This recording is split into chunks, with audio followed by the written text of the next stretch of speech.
let's get straight into Captain Jack White's. I'm not going to say anything very much about his background because it's well known to you all. Indeed, there are plenty of people sitting there who know a great deal more about the Whites of Whitehall than I do. Simply to emphasise, perhaps, they came from the property classes in Ireland. The background of the family was the army and the church, both of which demanded loyalty and got loyalty from the White family. Two things perhaps I should stress. That when Captain Jack White began to move among the aristocracy in England, it was very obvious that he came from the gentry, in other words, a class rather less well off than the English aristocracy. And of course, he belonged to the Presbyterian Church, not the established church. So those were two things that perhaps set him apart to some extent. And indeed, of course, he spent very little of his youth in Whitehall. He came there for holidays. And like all members of his class, his youth was largely spent at boarding school. And indeed, if you read the outline of his education, it was absolutely what one would expect. He went to Dame School, he went to Summerfield, preparatory school, Winchester, a crammer after Winchester, then on to Sandhurst, and absolutely what you would expect from the son of Sir George White. That summary, however, hides the fact that he rebelled against authority in every single one of those educational establishments. His memories, according to his autobiography of the Dame School, were that he wore trousers that were much too thin and didn't protect him sufficiently from the floggings which he received. Summerfield, he said, produced paroxysms of boredom, and he got into real trouble on one occasion by, and I quote, in the outfield during the cricket match, making water for height, which I take to mean the age-old young boy's pastime of trying to pee as high into the air as he possibly could. It was frowned on.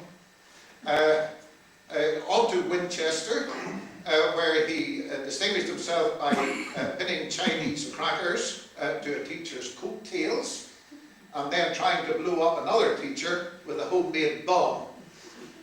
More serious than that, because teachers then and now are expendable, he left the school frequently without permission and attended, he says, just about every base meeting in the vicinity and introduced betting into the school to such an extent that he was in real trouble and was facing expulsion.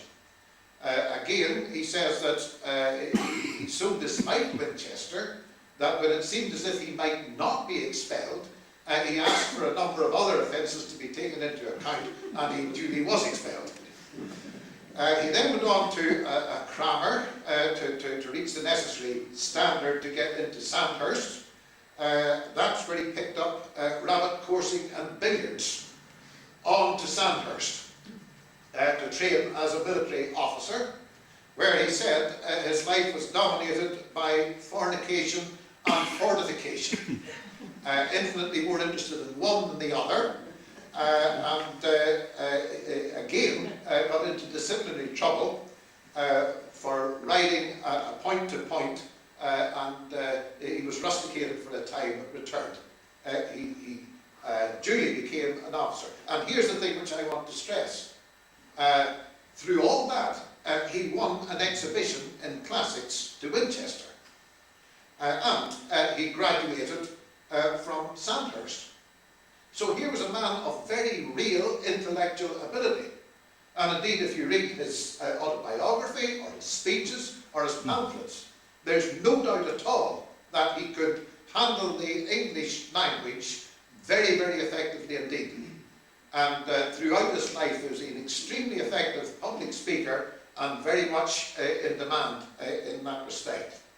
So the impression of a totally rebellious schoolboy is true, but it's only part of the truth. his military career, to press on. I'm covering ground quickly here, and I will be covering ground quickly because I want to leave time at the end. But on to his military career, and unusually for the 19th century, he was plunged more or less straight into a major war, the Boer War, in which his father obviously served. And here he took, he had a busy war. He was involved in a great variety of military manoeuvres. At Magersfontein, he organised a retreat. Again, he emphasises that he was capable of no heroics, that he performed no heroics. He does, however, have high praise for the soldiers and the junior officers, but notes the incompetence of the High Command. He experienced, again in the Boer War, trench warfare, he says, for a week, sort of foretaste of the First World War, and he speaks of his horror of an epidemic of enteric, which he was in the middle of. Then at Dunkop, he was part of an attack on a Boer position, and again he emphasises that he had no stomach for heroics. There were opportunities to dash into the Boer position and earn for himself an early death or the VC. He emphasised that he didn't consider that. But another incident, which I think shows a great deal of his life and his character, was that when a young, frightened Boer who had killed a number of English soldiers surrendered and was about to be shot out of hand by a senior officer, Jack White intervened and threatened the officer with violence unless he would desist, and thereby saved the young Boer's life. No venom in the man whatsoever. He seemed also to enjoy the veldt and the horse riding, passion for horses all his life, of course. And then he came to the most serious piece of military action. And here the whole thing is described in terms of high comedy. Captain Jack White was part of a force which captured a Boer convoy. Again, once the convoy had been captured, there was no unnecessary violence against the Boers. They were mostly old men, he said. No undue slaughter. He was then sent to tell an approaching force, which it was assumed that this was an approaching British force. He was sent to inform them what had happened. It turned out that it was a Boer force, so White immediately became a prisoner and had his breeches and gaiters removed, presumably because they were in short supply. The Boer force, with White in the middle of them as a prisoner, was then attacked by the British. And under cover of that attack, Jack White escaped to bring up the main body of the British. He made this escape without any trousers. He makes a great deal of this. The Boers were defeated. For this, Jack White was awarded the DSO, and again he treats this very lightly. He says it very much because of who he was, because of his father. He didn't really deserve it, etc. On this account, the more I read it, the less it hung together. Because when you look behind White's account, just self-effacing in the extreme, he keeps saying that he turned down the opportunity to be a hero. He keeps saying that when he found himself on his own, he had no powers of initiative. He didn't know what to do. If you look at the facts, White kept his head. He quite clearly didn't, in any sense, panic under fire. And he quite clearly did all the right things, in that he escaped, passed on vital information. It seems to me that he behaved very well indeed as a junior officer. It seems to me that he deserved his DSO. Typical of the man, that he turned it almost into a joke.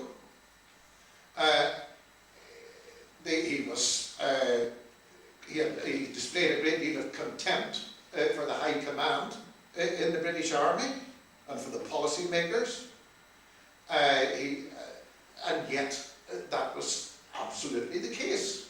And it was recognised as such after the war, because the Boer War was followed by extensive army reforms. Haldane's army reforms under the Liberal government before the First World War. It simply confirmed that White's impression of the British High Command were precisely right. And he was disturbed by the British policy of concentrating civilians into the first concentration camps. And again, that was something which aroused a great deal of criticism at home. The other feature which I have already mentioned was this is disgust at unnecessary brutality. All right, he was fighting a war, but unnecessary brutality quite clearly repelled him. So the jocular account of him riding a Boer pony without any trousers, of him boasting that the DSO meant that between himself and his father, they had all the medals of the British Army. He had the DCO and his father had all the rest. It covers over the fact that he behaved extremely well. Or at least that's my interpretation of it. I'm going to sort of break slightly with chronology here and deal with his first marriage. Because at the end of the Boer War, he was sent to Gibraltar along with his father and met Dolly, Mercade's Dolly Mosley, and in 1902 they were engaged. The match was opposed by both families. The great sticking point was that Dolly was a devout Roman Catholic, and Jack White was an out-and-out enemy of the Catholic Church. What White objected to, Jack White objected to about the Catholic Church, was the hierarchy, the idea that there was authority, the idea that authority was handed down and people were told what to believe. That was how he interpreted it. And that authority was something that Jack White objected to in all spheres, and religion was no exception. As far as his own religion was concerned, he describes himself always as a Protestant, but that really simply meant that he believed he had a perfect right to believe whatever he wanted to believe. He certainly believed, he was a Christian, he believed in Christianity all his life, but I don't think you can put him into any religious category. Perhaps one could say that he belonged to a Protestant sect of one, that's himself. But certainly throughout his life, this is something which recurs, an out-and-out opponent of the hierarchy and the authority of the Catholic Church.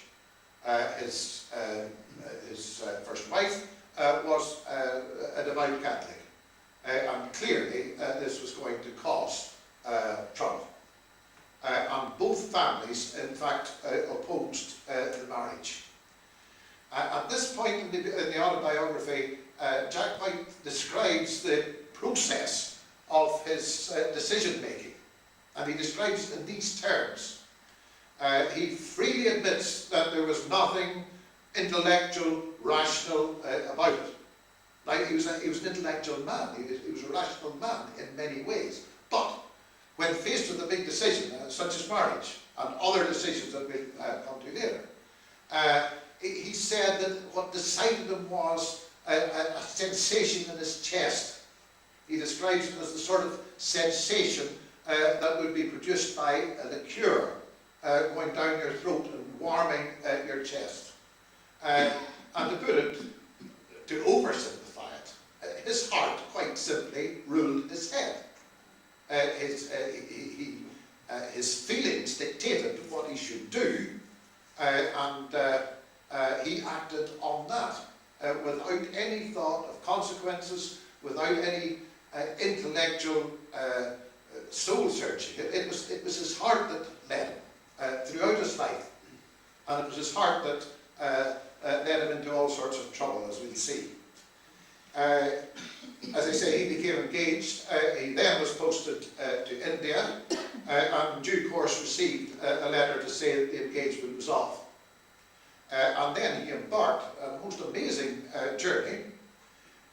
He was inspired by a text which he saw on the wall of a missionary's house outside Narkinda, and he decided to go to Europe to confront Dolly, to see her personally. This meant a 10-mile walk to Narkindra. He then had to hire a horse, and again, high comedy, describing this the only horse that could be had, and its characteristic was that it insisted on walking a few feet from every precipice that it came to, while his posterior got more and more sore. 40 miles on this horse, an interview with Kitchener, Commander-in-Chief, to get the permission required. Then the train to Bombay, the boat from Bombay to Port Said, and then again from Port Said to Marseille, and on to Gibraltar, where by the merest coincidence, Dolly was waiting to catch the same boat. And it was coincidence, no more than that. A rare coincidence, yes. She didn't, in fact, get onto the same boat as Jack White, but she came when Jack White went on to Plymouth, to London, and eventually to Plymouth without her, and she arrived in Plymouth the next day. Jack White confronted her, and after some persuasion, the engagement was on again. The proposed marriage was on again. This made a huge impression on Jack White, because he was convinced that he had been divinely guided. You can see how he might think that, but he was convinced that he had been divinely guided, and it simply confirmed him that this process of decision making was correct and had to be followed for the future. Jack White then back to India, again more or less a repetition. A letter arrived from Dolly saying that the engagement was off, and Jack White back to England again. And this time, again he met her at Plymouth, and this time the marriage did take place.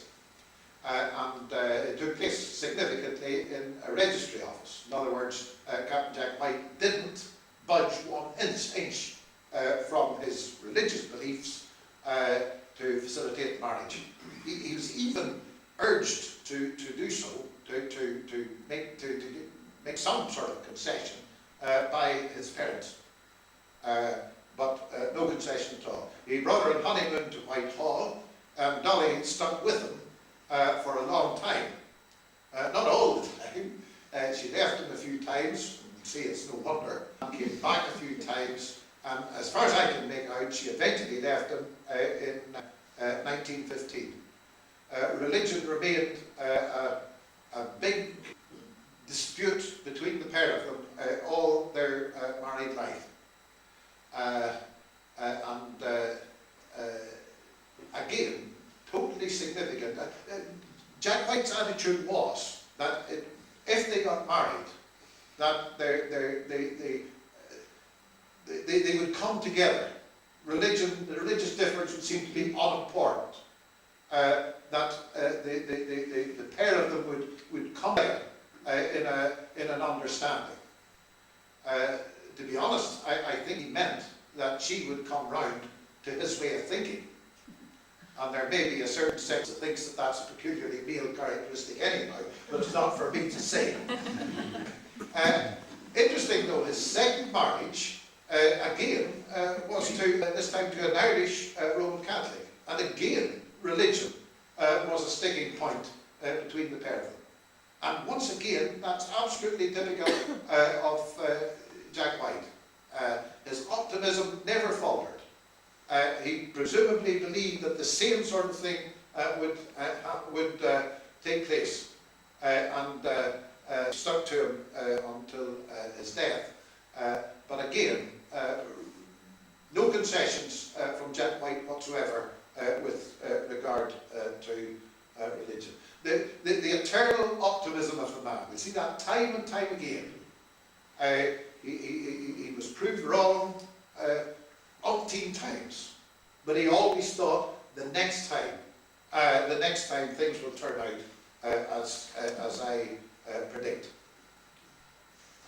The rest of his military career, the Boer War, lasted roughly 3 years. Again, the first part of it was spent in Gibraltar, and what jumps out at you here is that if Jack White had been interested in an easy life, if he'd been interested in a life of leisure and the social world, the army was ideal. He was in Gibraltar an invitation ADC to his father. And he said this involved managing invitation lists, making out plans of tables, writing menus, and dancing with the plain woman, who could get nobody to dance with them. He of course met Dolly, fell in love with her in Gibraltar. He raced horses, he played polo. The perfect life, one might think. But it brought no satisfaction whatsoever to Jack White. And indeed, that period in Gibraltar, if you were to pick out one important aspect of it, he met both the Kaiser and Edward VII. The Kaiser on his way to Algeciras, Morocco, one of the conferences before the First World War. And Jack White was impressed by neither of them. And I think the seeds of the idea that this oath of loyalty which the British Army took to Queen, or to King and country, was something that he was uneasy with. He then was dispatched to India, and what emerges there is he became totally frustrated by peacetime soldiering. War brought its excitement. He seemed to be able to cope with that. He seemed to be able to cope with the army as long as he was fighting. The army in peacetime, a different matter entirely. He put it quite simply. He said, the officers didn't like me and I didn't like them. As simple as that. He was posted from India to Aberdeen for a time with his wife, and it was there that the decision to quit the army was taken. A decision, he informed his father of the decision, and his father just could not understand it. He advised him to be a little less odd, was the words he used. He then, in fact, paid for Jack White to go to a doctor and have his head examined, and the doctor proposed removing part of his brain. Jack White didn't accept the offer. There was one good sound decision he took in his life anyhow. He left the army. He was bored. He had lost his faith in what he was fighting for, lost his faith in the British Empire. I think this idea that Britain had a mission to rule the world, or rule large parts of the world, that no longer meant a great deal to him. Again, significantly, he describes how the Russo-Japanese War made a big impression on him. Now, the Russo-Japanese War didn't make a very great impression on anybody very much.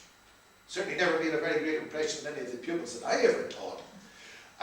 But it was an unexpected and very sudden defeat of Russia, the Russian army and navy, by the Japanese in 1904.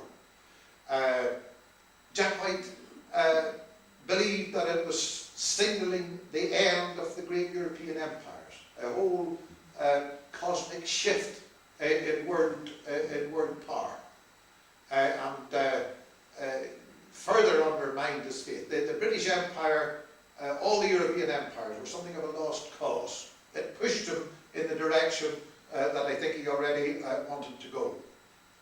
And more than that, he became a disciple of Tolstoy. Tolstoy, a Russian aristocrat who turned his back on his land, in fact handed his land over to his wife, and worked as a peasant for the rest of his days. Jack White was convinced that in that path there lay self-fulfillment which he quite obviously hadn't got in the army, could be had with manual labour. And really, at that point, 1905, I think it was, roughly 1905, he turned his back on everything, everything that his family stood for. And yet, nothing surprising in this, he remained an admirer of his father and what his father had done all his life.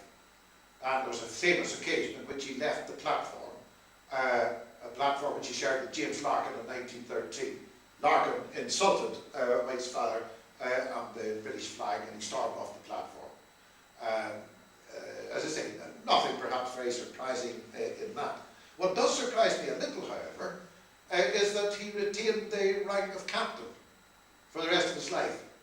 He left the army behind, he kept his title, and was known universally as Captain Jack White, and retained a military bearing, and indeed a military attitude in many ways. When he found himself at a later stage drilling the working class in Ireland or Spain or Belfast, he always had faith in the discipline of the British Army. He always tried to turn them into British soldiers. Needless to say, he failed, but he didn't turn his back entirely on everything that the army stood for. But it was simply not for him. Into civilian life, and a whole series of adventures within the next 7 or 8 years. And I just list them here because they're too numerous to go into detail. He started off, he became an English teacher in Bohemia, quarreled with his headmaster, moved on. He thought about starting, but didn't start a private school in Falmouth. Then became a labourer to a pig farmer, where he wrote a poem to the pigs. Not the behaviour of the average labourer looking after pigs, I would imagine. Interestingly, though, the ultimate insult was when he overheard his boss saying that Jack White wasn't much good, but he just couldn't turn him out because he was so much the perfect gentleman. That was it. Away he went. Went to Canada, where he took various odd jobs. Found he had nothing in common with the other workers. They regarded him as an oddball, and he just found no sort of intellectual return from them. Again, hugely entertaining description of how he made a total mess of cutting down trees. He became then a timekeeper in a railway company, and at that point, Dolly, who had gone out with him and left, came back and brought him home. Back home, or back in the United Kingdom, he worked for a time as a chicken farmer, joined a commune, a White Way colony, and at the end of all that, lost faith in Tolstoy. This was where Tolstoy had said fulfillment was to be achieved. Again, a big shift in Jack White's thinking, in that at this point, I think he ceased to become obsessed with his own fulfillment, and instead became obsessed with the idea of how he could change the world for the better. His horizons were no longer sort of personal, they were literally worldwide. He read extensively. He talks about spending 6 months in the British Museum reading philosophy. It was here where he encountered the ideas of Marx for the first time. And again, led by this liqueur sensation that he talks about. He put it another way at this stage. He said that it was often said that knowledge should precede action, that you should think a thing out before you do it, look before you leap, if you like. He said, not at all, he said. Action should precede knowledge. In other words, you take your action and the knowledge comes afterwards. Knowing things, studying things did not produce decisions. The decisions were taken totally independently of that. He became convinced also that the world was on the threshold of great change. He sensed this. This is the period leading up to the First World War. The Russo-Japanese War convinced him that the European empires were at an end. This was the period when international socialism seemed to be strong in Europe. There was a great deal a very, very strong socialist feeling that socialist revolution was just round the corner. That the days of the middle class democracies and monarchies were over. And it was in that frame of mind that Jack White turned to Ireland. And he was convinced, 1912, he was convinced that he could galvanise Ireland into his way of thinking, and that Ireland then could galvanise the world. Hugely ambitious project, but he saw no contradiction in it whatsoever. No doubts about his ability to translate his ideas into reality, and no problem at all about Ireland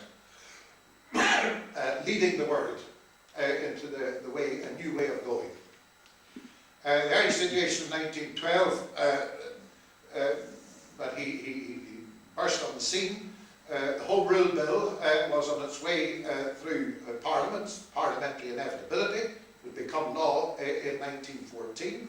That, of course, would satisfy the vast bulk of Irish nationalists, led by Redmond, and indeed at that point it would have satisfied the vast bulk of the Irish volunteer force, nominally at any rate under Redmond's control.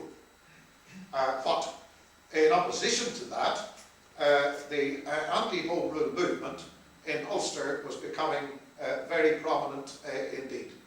Led by Carson and Craig, the Covenant was signed in 1912, the Ulster Volunteer Force was formed. Clearly, there was a crisis coming in Ireland, and indeed in the United Kingdom as a whole, in 1914, and it seemed that Carson and Craig would settle for partition. So there certainly was plenty happening in Ireland. This is the point I'm making. That White's idea that Ireland was in the forefront of change was perhaps excusable. There was, however, in Ulster, a minority of Protestants who were Home Rulers.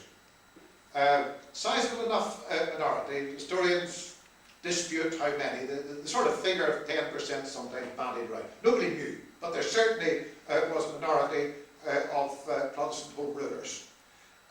They were anti-Unionist, anti-Carson and Craig. It seemed at this stage that Jack White belonged within that group. He certainly regarded himself as Protestant, and he certainly was pro-Home Rule and anti-Unionist. And indeed the figure he seemed very close to him at this stage in what he thought was Roger Casement. Same sort of background and the same opposition to unionism, the same support for some form of independence for Ireland. Deceptive, because Jack White and indeed Roger Casement's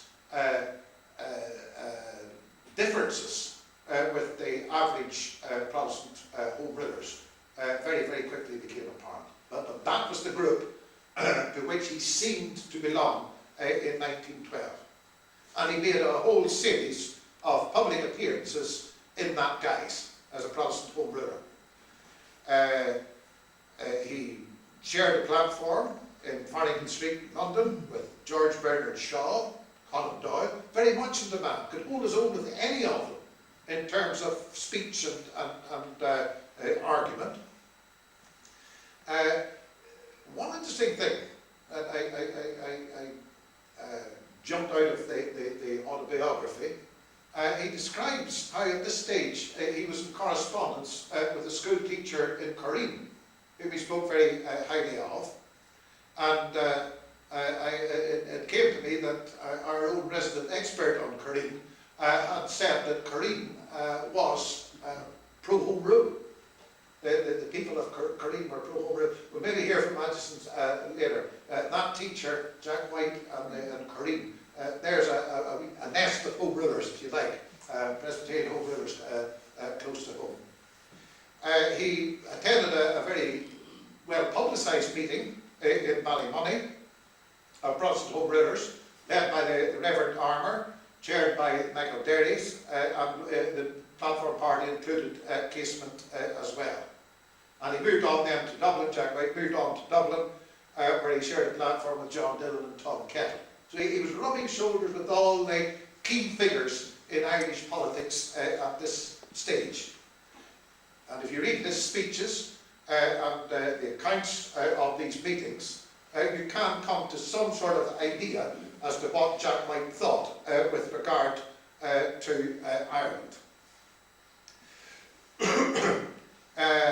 And again, you can see very clearly that his mind was his own, that he didn't, in fact. There was a superficial sharing of opinion with those other figures that I've mentioned. But Jack White was going to go a lot further than any of them. He believed that Home Rule for Ireland was part of that inevitable dissolution of the British Empire, that he already believed was about to happen. But he felt very angry and upset at Carson and Craig for betraying the Protestant cause.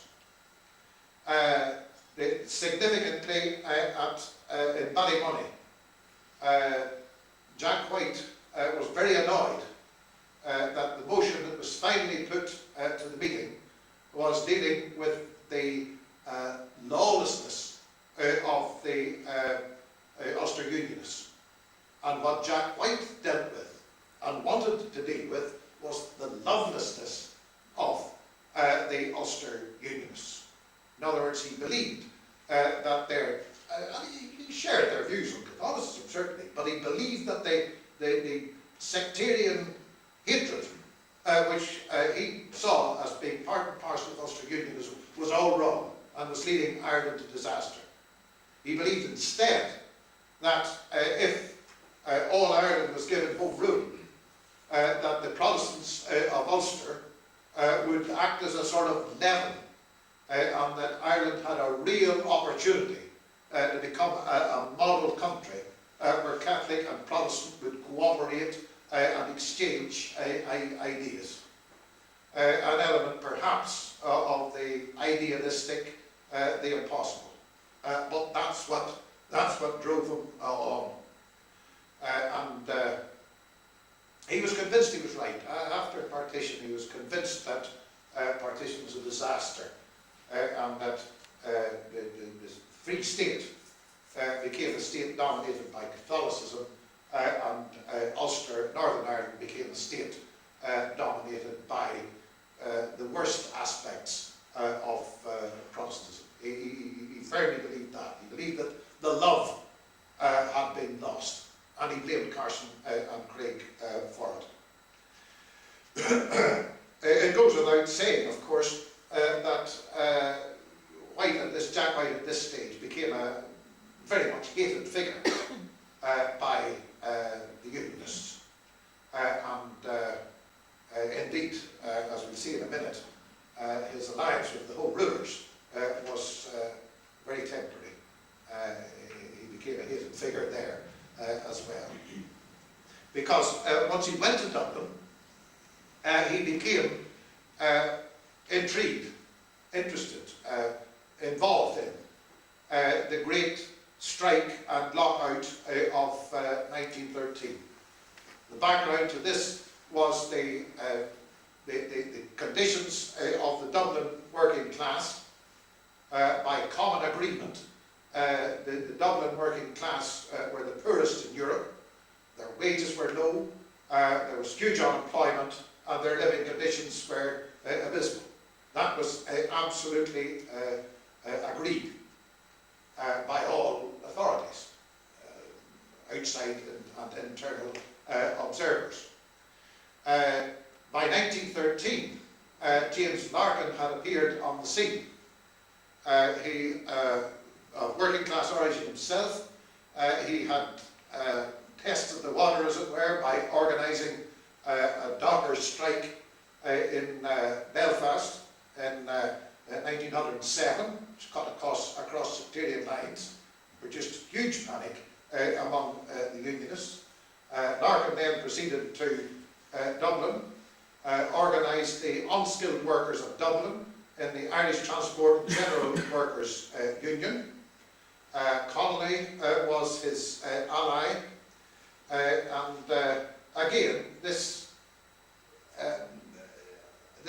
organisation of unskilled workers, it was happening elsewhere, it was happening other places as well as Dublin. And White and Larkin both were aware that they were part of a European movement. The Dublin employers in turn organised themselves, led by William Martin Murphy, a self-made millionaire, and the big showdown came in August 1913, Dublin Show Week. The workers went on strike, and the employers answered with a lockout, and a very long drawn out, bitter labour dispute held the scene, was the important element in Dublin. Nothing really to do with unionism, nationalism. Certainly neither Larkin nor Jack White saw this. This was a class struggle, first and foremost. Two incidents pushed Jack White into the camp of Larkin. The first was a baton charge by the Dublin Metropolitan Police, Dublin Horse Police. They were a unit separate and apart from the RIC. The Horse Police baton charged a group of workers, demonstrating workers, and inflicted casualties. And the Catholic Church spoke out against and scuppered a plan to allow the children of Dublin workers on strike to go to England for the duration of the strike, to avoid starvation. The church believed that they would fall under the influence of harmful influences in England and stop this attempted movement of children from Dublin to England. Both these things, the baton charge and the action of the church, they both outraged Jack White.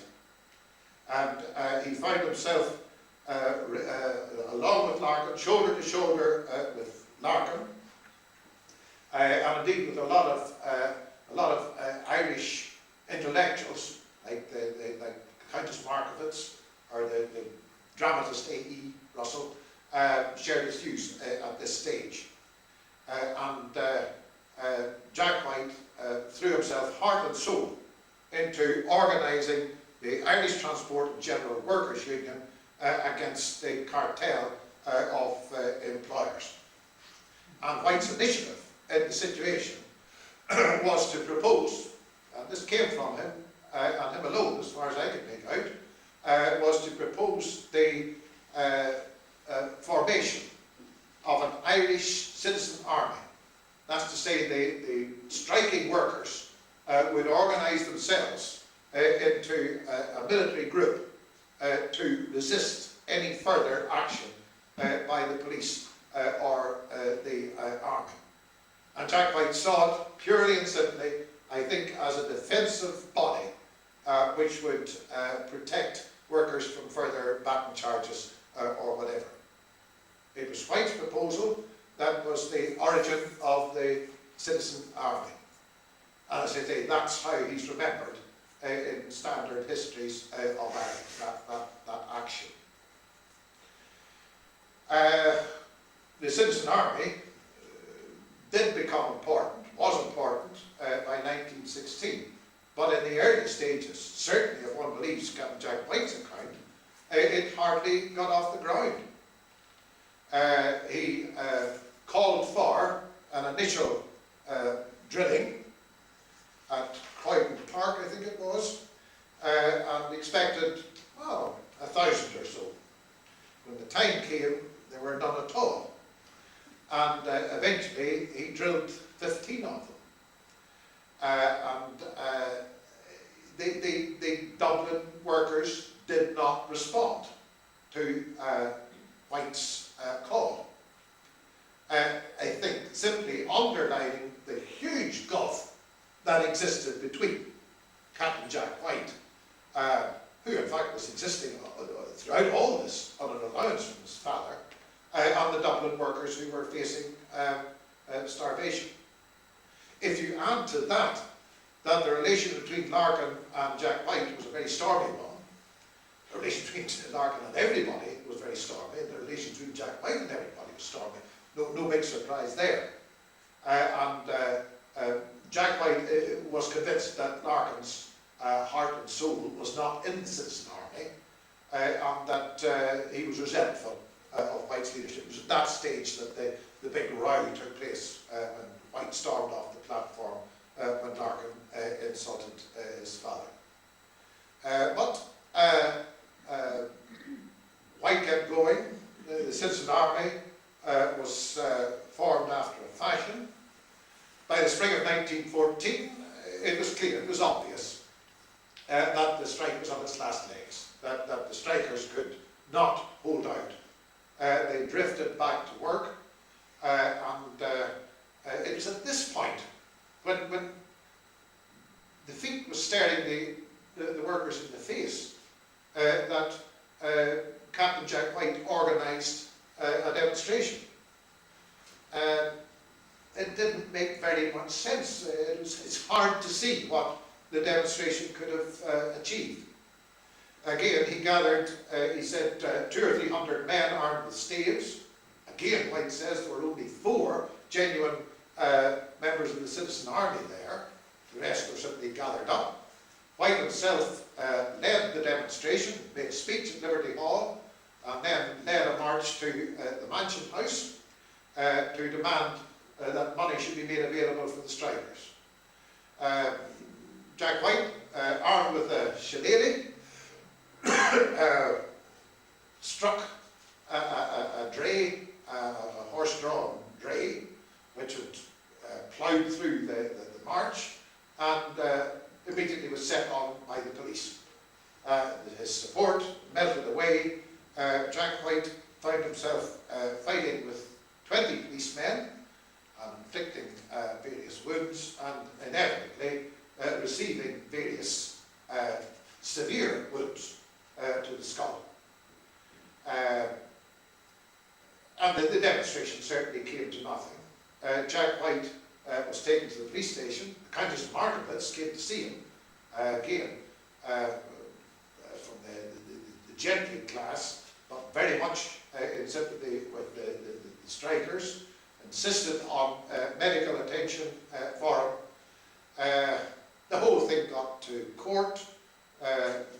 White made a charge, White was charged, White made a counter charge against the police. The whole thing descended into total farce. And everything in the end was dropped. And to me, if proof were needed that Larkin never had much faith in White, it came in Larkin's sour comment that if White had been an ordinary worker, he'd have been locked up for 3 months and not a word about it. Hardly the reaction one would expect from someone who was an ally of White's, on the surface at any rate. White then resigned from the Citizen Army. Larkin, by the way, left Ireland. The Citizen Army came under Connolly's control, but White had gone by that time. We now come to the period from the end of the war, 1918, until Captain Jack White's death in 1946. And this is the period where the information becomes very sketchy indeed. Not much doubt about the broad outlines of it, but little enough from White himself as to what he did. Rather more actually on why he did it, because a number of his pamphlets and speeches survive. The period after 1918 was a period of extremism in Europe, of course. The Bolshevik Revolution in 1917 had been successful, and for a time the Bolsheviks themselves, and indeed the governing classes throughout Europe, were convinced that communist revolution was going to become international. So there was a fear of international communist rising. At the same time, and perhaps as a consequence of it, extreme right-wing movements began to appear. Fascist movements, Mussolini in Italy, Franco in Spain, Hitler in Germany. They were the key figures, but there were right-wing fascists in every European country. Oswald Mosley's black shirts in England, O'Duffy's blue shirts in Ireland. So that, if you like, gross oversimplification obviously, but that was the great confrontation of the 20s and 30s in Europe. And predictably, Captain Jack White found his way to trouble spots throughout Europe. Again, no longer confining himself to Ireland or the United Kingdom, but throughout Europe. Jack White found his way to trouble spots where there was this confrontation between left wing and right wing, and again, absolutely predictably, Jack White sided with the left wing extremists in each case. He was imprisoned briefly in Dublin in 1920 for agitation. He was imprisoned, arrested, and imprisoned briefly again in Edinburgh in 1921. And then, bizarrely, he stood, or he proposed himself as a candidate in the Donegal election, for the Free State election of 1923. I think it's 1923. The sources disagree on this, but I think it's the 1923 election, maybe the 1922 one. He called himself a Christian communist. Contradiction in terms, really, but by that he meant a Christian, a Protestant. He would have described himself certainly, but also one who embraced this idea that the common people were the ought to be the guiding factor in politics. And again, absolutely predictably, he got no support whatsoever in Donegal. The big issue there by that time, by 1922-23, was the issue as to whether Ireland should accept the Free State or whether they should continue the struggle to achieve a 32-county Irish republic. White's Christian communism seemed an irrelevance, and the whole thing fell through. The names of the bodies that he associated himself with in Ireland sort of speak for themselves. The Irish Workers' League. He spoke on platforms for all these, wrote pamphlets. The Workers' Party of Ireland. He wrote, though he didn't belong to the Republican movement, he wrote for An Public. And he was a founder member of the Revolutionary Workers' Party in Belfast. And inevitably, when the general strike occurred in Britain in 1926, Jack White went over and discussed, in fact, that extremism was avoided by both sides, really, in Britain. The next big issue, I think, in which he was involved, where he made an impact, was in Belfast in 1932, the so-called outdoor relief riots. The background to these were the Depression. The Depression struck Belfast in the early 1930s with tremendous force. 25–30% of the workforce unemployed. The biggest iniquity, though, and White certainly took this up, but others believe it as well, was how outdoor relief was paid to the long-term unemployed. And here, Belfast stuck to Northern Ireland stuck to the old antiquated system based on the Poor Law of the 1830s. A system which was abandoned in Britain. And the long-term unemployed in Belfast received relief which was decided on by the Board of Guardians, basically wealthy middle-class businessmen, and it was paid in the form of groceries, chits for groceries, and lists of people who were in receipt of these chits were posted up on gable walls. I think by any standard, a very iniquitous system, which was persevered with in Belfast. And for once, Protestant working class and Catholic working class joined forces. And one could imagine White being extremely encouraged by this. Unfortunately, the details of what he did, I couldn't track down. It ought to have been reported in the papers. I went through the Belfast newsletter, couldn't get make any headway at all. It's something which I would intend to do in the future.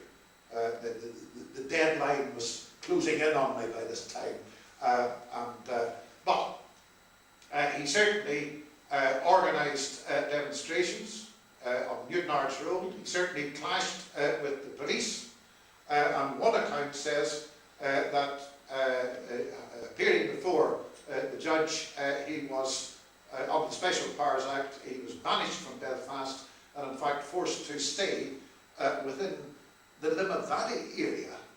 Again, seems strange to me, but that's seemed to be for a number of years. Again, one can imagine the huge, well, there was huge panic among the Unionist government that Catholic working class and Protestant working class were joining together. Unheard of, and White in the forefront, very much hated figure. And yet there he was, still trying to get rid of sectarianism, the Protestant workers of the Shankill Row. He wanted them to make common cause with the workers of Dublin, and Ireland just wasn't ready for it. And indeed that temporary combination of Protestant worker and Catholic worker in 1932 in Belfast. That didn't last. By 1935, the standard Belfast riots, Protestant versus Catholic, were going strong once again. However, the big international contest between left-wing and right-wing in the 1930s took place in Spain, the Spanish Civil War.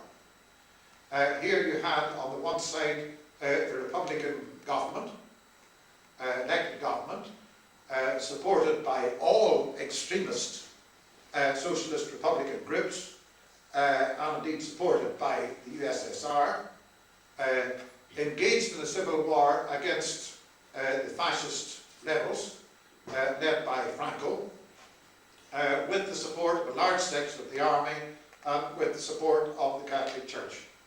And troops being sent to support fascists, support Franco, by Mussolini and Hitler. No surprise which side Jack White found himself on, and he headed off for Barcelona. Now, Catalonia was one of the centres of opposition to Franco. Long history of opposition to the central government in Catalonia and Barcelona. As well as that, Barcelona, because of that, attracted left-wingers of all sorts from all over the world, including white. And for a time, in fact, for the period when Jack White arrived, the most extreme of the left-wing groups, calling themselves anarchists, Trotskyites, had seized power in Barcelona. And they had, in fact, got rid of all sides of government. They had burned the churches, they had taken over public buildings, the workers took over the factories, the police were disbanded. White's ideal, precisely what White thought should be done, and precisely what White's optimism believed would be successful and would free the people. And he arrived just after this happened, when the anarchists were in control in Barcelona. And his account of his arrival and the situation he found very, very flattering indeed to the Barcelona working class. He talks about honesty,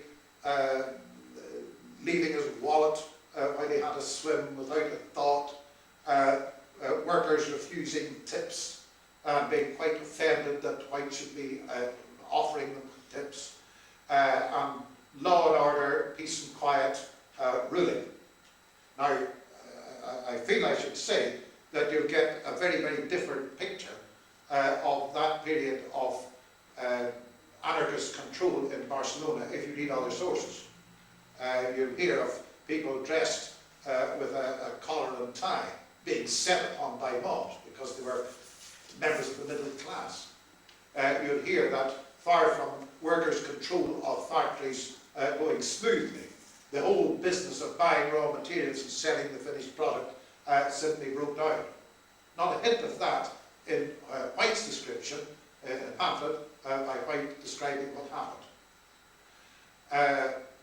The extreme anarchist control in Barcelona didn't last for very long.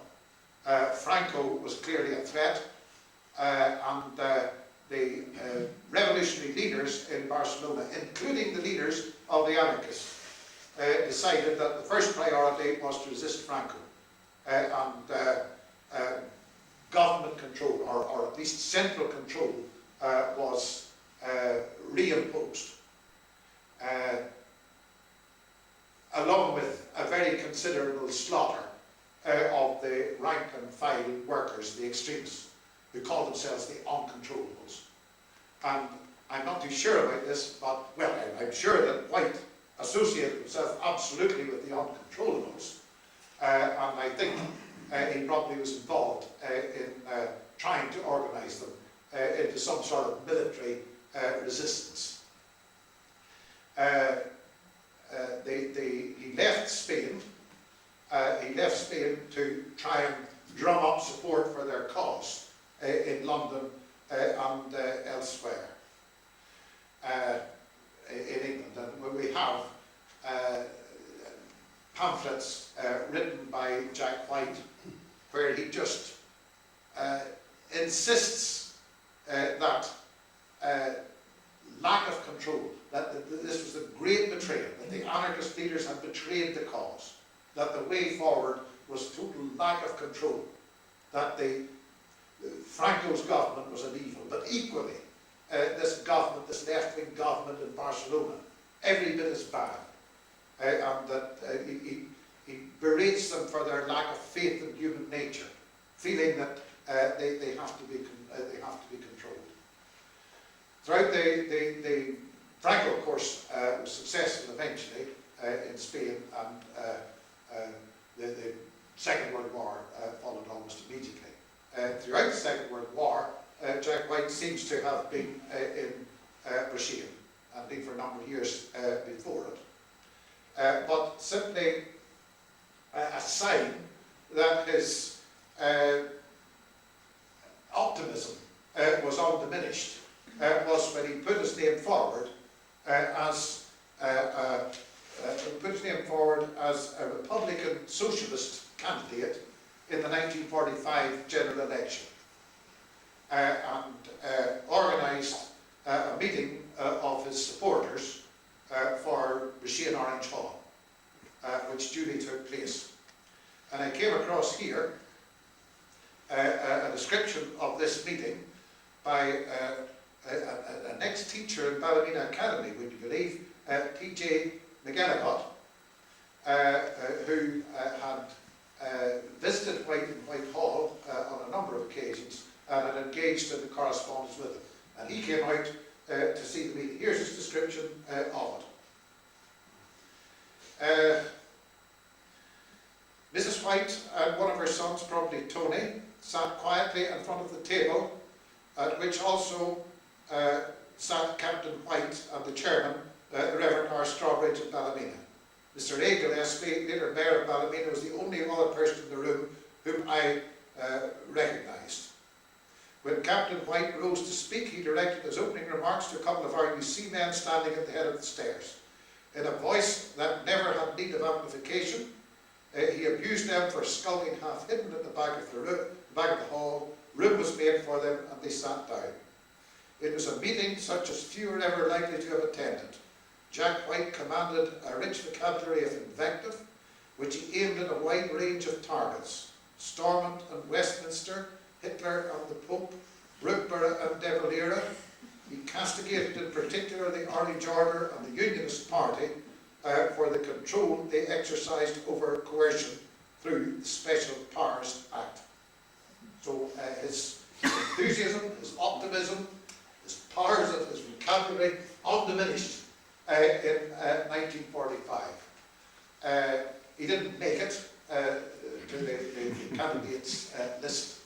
And what I did come across was an announcement in the local paper that a few weeks later he was going to hold a talk in Brazil Orange Hall, and the subject would be farmers and school teachers.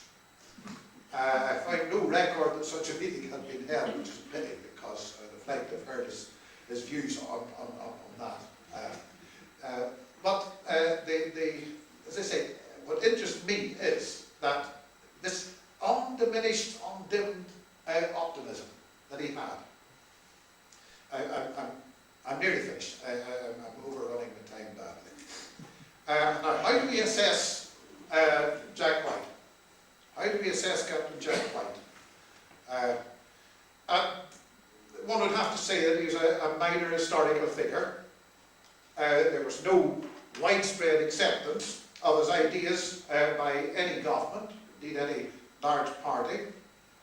And he was equally a very long way from organising a successful revolution, which indeed any revolutionary government, you would almost certainly have turned against it very quickly indeed. In fact, that term, uncontrollable, or indeed misfit, yeah, you can't do better than that. That was Jack White. And that prevented him from achieving political power, if that is a measure of success. I'm not saying it is, but if that is how you measure success, then he wasn't particularly successful. But I do think it would be very unfair to simply leave it at that. His motives, you look at his motives at every stage, entirely praiseworthy, totally unselfish, no concern whatsoever for his own financial circumstances or looking after himself, not in the slightest. He supported, he gave us support, his active support, not just verbal support, but he gave us active support to some of the most oppressed classes in Europe. What violent action he took, if you discount the army, was always taken to protect them. There was no question of Jack White leading a revolutionary force. He wanted to organise those who were least able to protect themselves so that they could protect themselves. The whole tone of his autobiography is self-effacing in the extreme. Highly entertaining, but he's absolutely merciless on himself for his failures, for the fact that he couldn't reach out and make common cause with these people whom he wanted to help. The Dublin workers, the unemployed in Britain, those in relief in Belfast, the unorganised workers in Barcelona. These are the people that he gave us time and energy and money to support. Having said that, I think it's a lot easier to be sympathetic 60 years on, because undoubtedly he would have been a very frustrating man indeed to work with. Lord Cushman-Dunn said often, said, Jack, you're a decent fellow, but you want to change the whole world, you want to change it at once, and you want to do it all by yourself. And I think that's probably right enough. But that suggests a tremendous egotist. You want to do it all by yourself. Not at all. All right, he was. He was an egotist in the sense that he had faith in what he believed in, against all the odds. But he wasn't, back to this idea of how critical he was of himself. And in retrospect, he absolutely was appalled by some of the things that she did. And the other thing that strikes me is that on many, many occasions, Captain Jack White was right in his analysis, and the governments of the day, those in authority, were wrong. I mentioned it with regard to the British Army. He was absolutely merciless in condemning the out-of-date instructions which they got at Sandhurst. The Boer War, the First World War, certainly seemed to prove that White was right. The actions of the army in the Boer War, White's criticisms are absolutely spot on and accepted years later. Indeed, the term, the well-known term describing the British Army in the First World War as lions led by donkeys, could have come from White's mouth. And that has been very widely accepted indeed. The other area in which he was absolutely correct was that, given the way politics were going in Ireland, the urban working class were going to be condemned to governments which had very little concern for their welfare. White certainly pointed to the Irish Free State in the 20s and 30s as a government and institutions, where institutions ruled, which had very little sympathy for the urban working class. And as I've suggested, in 1932 in Belfast, he believed exactly the same thing. and he was supported by all sorts of observers in both this, and indeed supported by modern historians, almost to a man. Again, in the European context, Jack White was warning about the danger from fascism in Italy and in Spain, in Germany, throughout the period when the government policy was one of appeasement. Appeasement, at the very least, was mistaken, short-sighted. And in the context of what happened later, in the Second World War, the policy of appeasement, one could argue, was a criminal blunder by the politicians in the late 30s. They'd have done better to listen to White when he talked about Mussolini and Franco and Hitler. And if you take White within a left-wing context, he was one of the first to see that the communist revolution in Russia had very quickly degenerated into Stalin's dictatorship, which was not one whit better than the dictatorship of Hitler, or Mussolini, or Franco. And eminent figures didn't see this. George Bernard Shaw, for one, as late as the 1930s. Sidney and Beatrice Webb, leading socialist figures, persisted in the idea that Stalin's Russia was some sort of socialist paradise. White was absolutely right. And if it comes to that, he wasn't too far wrong when he said that the Russo-Japanese War simply indicated that there was a whole shift of the balance of power in the world about to take place.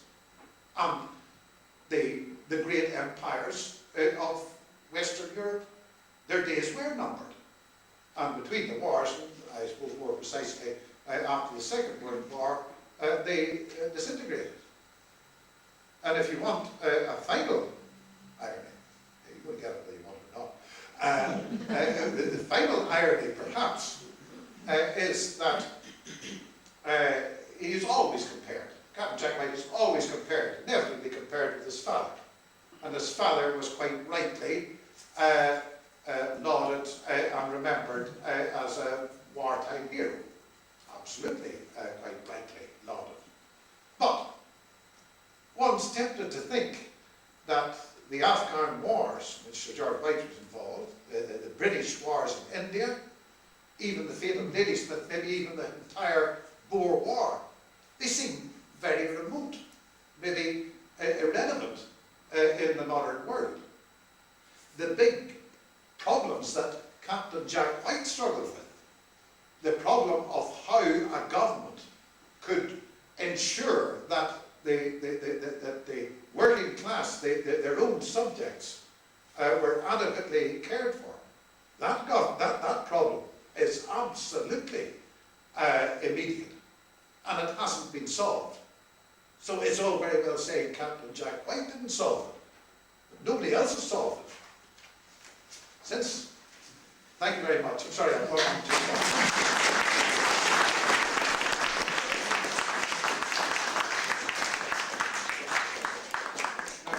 I would like to start off the contribution from the floor. I would like to ask Mr. White here, first of all, did he make any mistakes in fact? Now, this is a genuine question. The facts at times where it seemed to be sketchy enough. And secondly, do you think any of my opinions were wrong or unfair to Captain Jack White? Feel free to say absolutely what you want.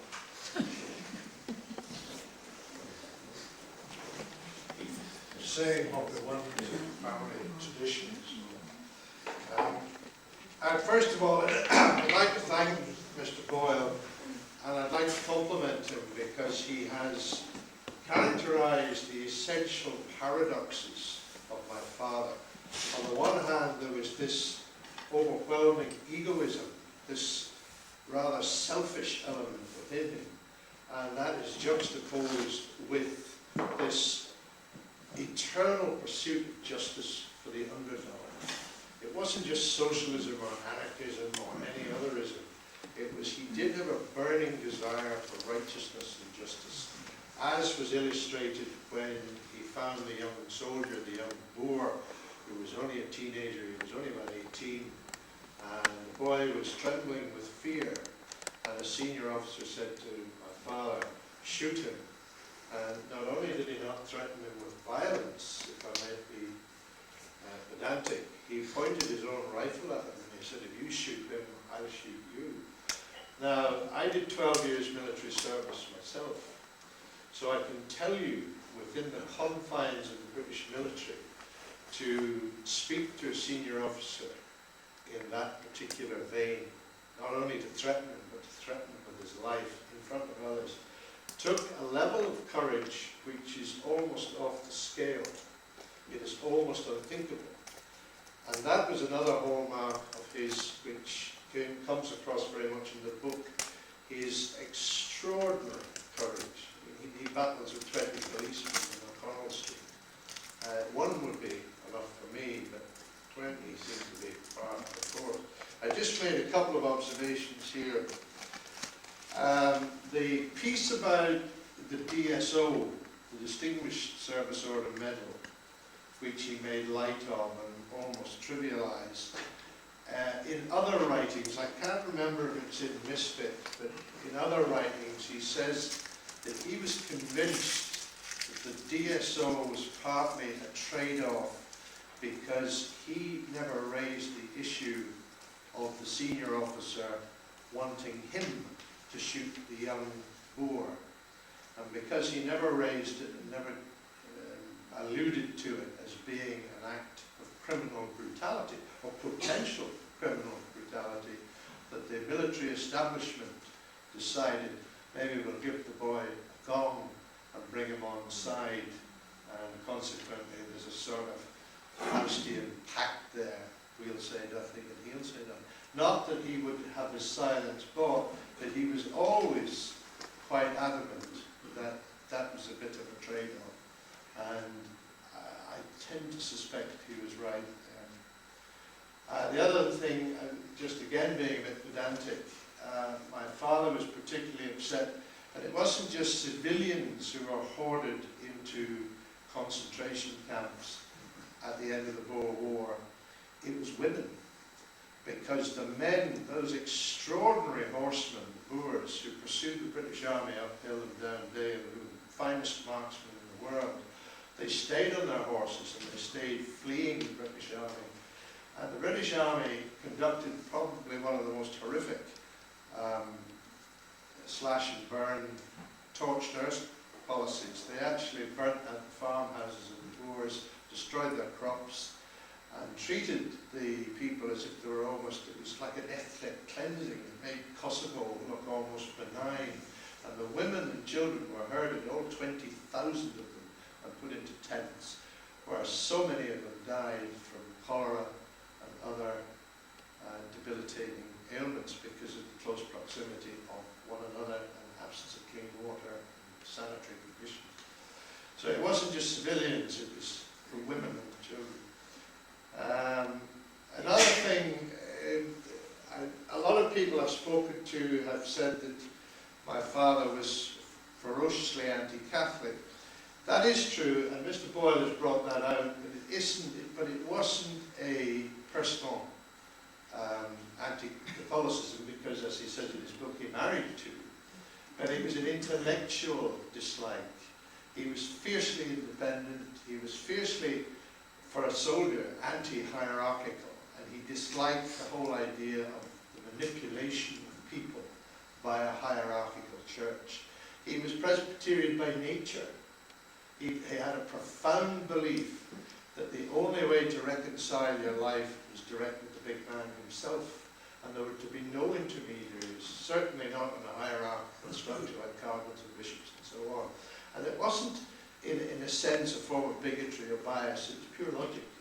He just claimed that anybody had the right to salvation on a personal basis, as opposed to intermediaries working for you. Another tiny point was why he left the Irish Citizen Army. Certainly he fell out with Larkin, and he also had one or two bust-ups with Connolly, but his primary hostility grew against the Irish Citizen Army because it was drifting towards nationalism and republicanism. And he wasn't bothered. He saw that as a secondary issue. He saw the poverty of the poor in Dublin. He saw the kids on the Dublin docks being wheaked away. And I think Mr. Boyle was very kind and delicate and even diplomatic about this. But there were priests actually on the docks trying to snatch the kids back because they were going to, quote, pagan homes in England. And the idea that these children should be denied nutrients and affection and care simply because of some rather perverted theological ethos, that upset him deeply, very deeply. And he left because the Irish Citizen Army was drifting towards nationalism. Not that he was anti-nationalist, but he saw it as a secondary issue. He thought, let's try and get the working class people of Ireland decent conditions. Let's fight for their rights, their civil rights, if you like. And the drift towards nationalism rather alienated him. And just a final point, yes, he was considered a head case by some, and his father did suggest that he should have part of his brain removed. Well, not his father suggested, but the psychoanalyst thought that there might be he found some bumps that he thought might be a good idea to remove, and my father says in the book, I declined, which is probably one of the most masterful understatements I think I've ever. It's rather vain. I read it, I was concerned. When he went chasing Dolly from India to England,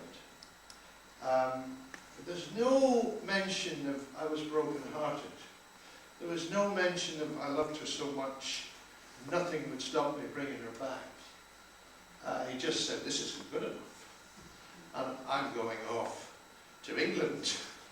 And another extraordinary thing, call it arrogance, call it supreme self-confidence, he goes to see his commanding officer and he says, can I get some leave?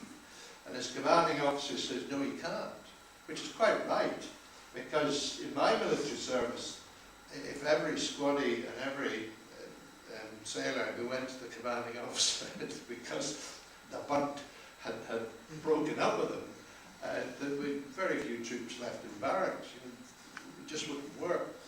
But not satisfied with that, he said, right, I'll go and see Kitchener, as you do. I'll go and see the Commander-in-Chief of India. And he rode 50 miles to go to see Kitchener. And he arrives there at 6 or 7 in the morning. And this is all to do with his background. He'd been to Winchester, he'd been to Sandhurst, his father was a general by now, no, not yet a field marshal. And he chaps the door at the Commander-in-Chief of India, and he's greeted by a general who says, oh, come in, White, and have breakfast. And you know, as an ex-serviceman, I think you've mentioned this, you've overridden your own commanding officer to go and see the High Agent to try and get the leave that he wouldn't give you. That is unheard of. I mean, as a protocol, as an abandonment of discipline protocol, it is unthinkable. But he just does it. And it seems arrogant, but the only excuse I can offer is if you walk like a duck and you quack like a duck, you're a duck. And he couldn't help it. That's the way he was brought up. He had 3 sisters who doted on him. He had a mother who doted on him. He was tall. He was athletic. He had a big barrel chest, a strong man like his father, and he just assumed a certain right. So, well, of all things, Kitchener said, yeah, go and have your leave. And he legged it off to England. He finally meets Dolly, and there's about 2 lines in the book that he managed eventually, a long tortuous story, to have a chat with her. And he comes back and he says, right, done that. She's back on again. There's no mention in it of we embraced or we had a heart-to-heart, we cried together. None of the real humanity of the man comes across the book. And I'll just finish with this one comment. I write books myself, but I wrote an article for the publishers of this, and I concluded the article with this sentence. I said, what I wouldn't give for a quiet room, a couple of easy chairs, and a bottle of whiskey, because I would dearly love to be able to ask him to explain himself. Why did he do this? Why should he assume this? How come in all his ramblings, when he actually was to be a tramp at one stage? I mean, I laughed out loud. This is a guy, ex-Winchester, ex-army captain, son of a field marshal, DSO, he's going to be a tramp. You know, really, what sort of naive brain. But as Mr. Boyle has highlighted this liqueur sensation, this Tolstoyan, you must go right back to your roots, to be as simple as possible, to be as pure as possible. He was sincere. He may have been nuts at times. He embraced anarchism, socialism, communism, vegetarianism, communism in the real sense. He lived in a commune.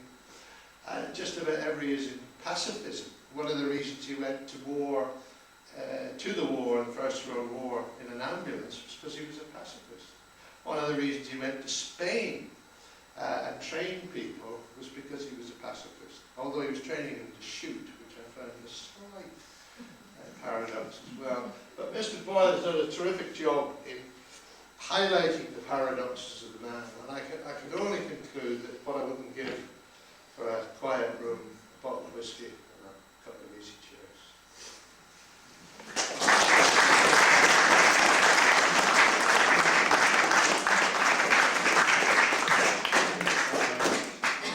Thank you very much, Mr. White, and it was great to hear a personal view of the man. And thanks also to Jimmy here for really getting into the man and letting us see him as maybe we haven't looked at him in the past. He was a very complex character indeed, and you know, as his son here says, there's a lot more to it we haven't even heard about. And the man obviously showed a lot of compassion for everybody, and you know, it's maybe a different view than you've had, and I hope you'll go away with and think a bit more about it. So thank you very much, Jimmy. That was really, really We'll good. maybe hear from a few people here. Yes, you want to, yeah. That Korean school teacher. I would say that was an Andy McBride. He was known as Tom Sanders and was a school teacher. And I think that would run through that with me. Do you think he would be the man that had influenced? I would think that he was supposed to be one of the leading home rulers up in Korea. I don't even remember him myself, but I heard him about it. Yeah. What are your memories of him? I wasn't remember Captain White very well, but he was, and he seemed to be a big man, and always wore a white blazer, which was, you didn't see too many of them in Korean in those days. And usually wore a soft hat, the same as that. When I went to I wasn't old when I remember him, but years later when I went to the pictures, I thought there were a very great resemblance with him and Earl Flynn. The big man in the moustache, you know.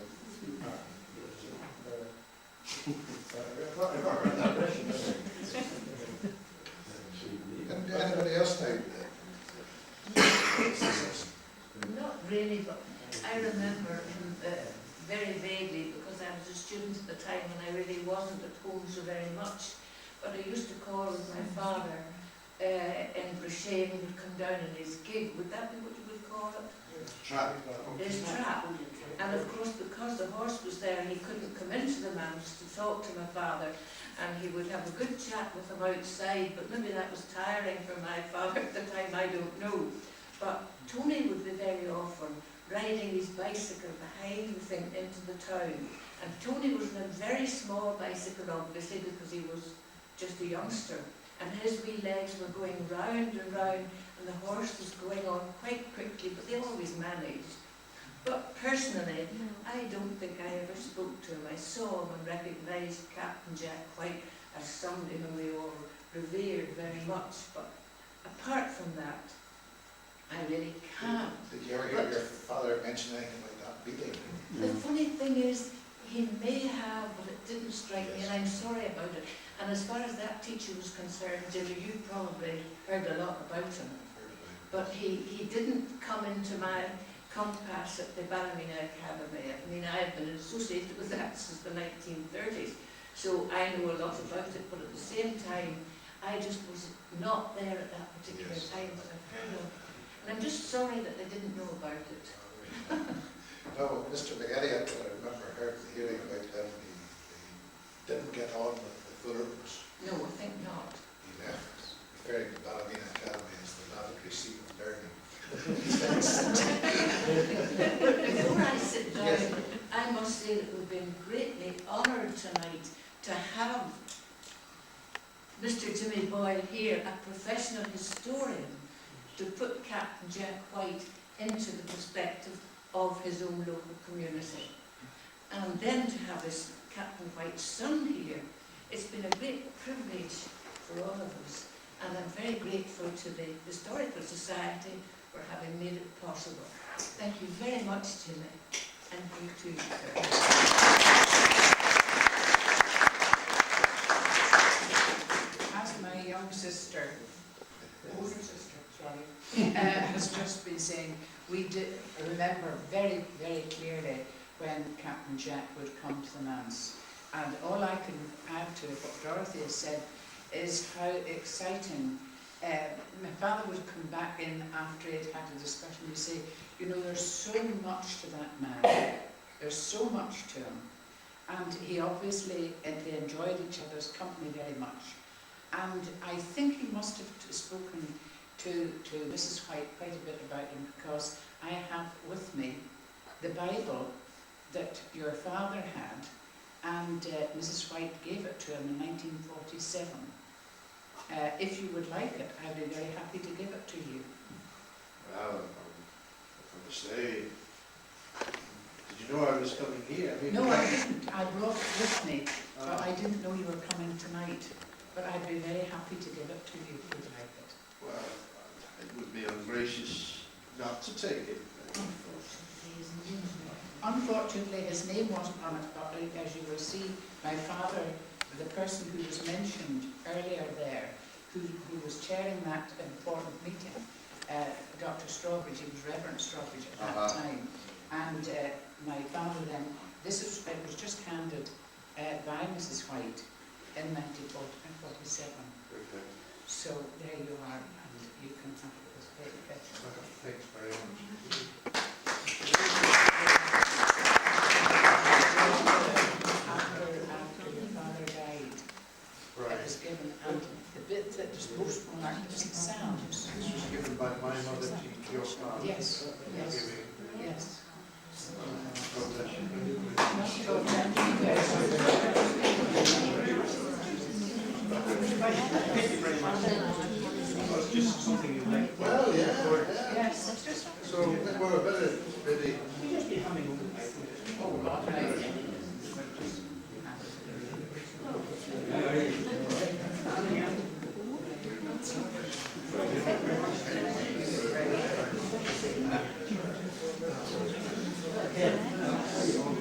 Any other members? Don't be shy. Very few shy people in the Historical Society. Any other members? Even if they seem trivial to yourselves. Let's hear it. Says, Alec? Alec? What about you, Alec? Have you any memories? Well, I remember him just riding along the road in his horse, and he would come into our yard and on the one entry and out the other. And he spoke to my father, and we were younger boys then, and we kept away from it, you know. But one Sunday, he come to our church at the harvest, and he sat in my pew beside me. And before the service started, we had a wee chat. And I can remember that quite well. And I thought it was very honourable. People passed the remark when I came out of church. They says, you were doing it well today. I can always remember that, and I felt proud of it. And that's about all I remember. And he used to ride up and down Super Shane on his bicycle when we were at school, when he was home. from Whitehall, and he come down to get some groceries, and he had a big carrier in the back of the bike, and he put his goods all on it, and then away he went. We used to meet him, you know, and see him, but he was all by himself. Who was telling these great walkers? Somebody said it. No, can I tell you, just tell you the anecdote about, he was a great walker, and 5, 6, 7 miles a day was par for the course. But I'll just tell you a story.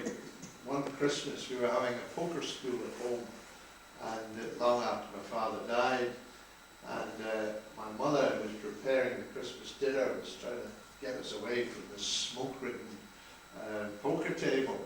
And she said to us, the three of us, and we had a couple of other lads there, there's 5 of us around the poker table. And she said, she kept saying, nice walk, nice walk. And then she said, your father thought nothing of a 5-mile walk. And my brother Alan says, I don't think much of it either.